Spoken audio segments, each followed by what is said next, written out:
Nis majori në Counter-Strike 2, furia favoriti kryesor, Navi Makaze vetëm në top 8. Ka nisur zyrtarisht eventi më i rëndësishëm në Counter-Strike 2, pra majori. Këtë herë, vetëm një shqiptar i Kosovës do të luajë në turneun më të rëndësishëm dhe ai është Dren Shaqiri, që përfaqëson Navin i njohur me novkën Makaze. Vazhdon aty Makaze, double kill, Makaze!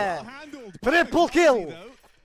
Sidoqoftë, edhe pse ekipi më i rëndësishëm në histori, Navi nuk është as në top 5 favoritët për ta fituar majorin. Në bazë të analizave të basteve, ekipi brazilian Furia është favoriti kryesor, ndjekur nga Vitality dhe Falcons. Spirit dhe Mouse zën top 5, kurse pas tyre renditen Aurora, G2 dhe Navi. Lajmi i vetëm i keq për të gjithë tifozët e eSports është padyshim mungesa e ish lojtarëve të Bad News Eagles, ku fatkeqësisht asnjëri prej tyre nuk është në ndonjë skuadër që merr pjesë në këtë major. Kujtojmë, prize pool i majorit është 1 milion euro, me vendin e parë që arkëton plot 500.000 euro. A do të arrijë Makaze ti befasoj të gjithë dhe ta fitoj majorin me Navin? Na tregoni mendimin tuaj në hapësirën për komente.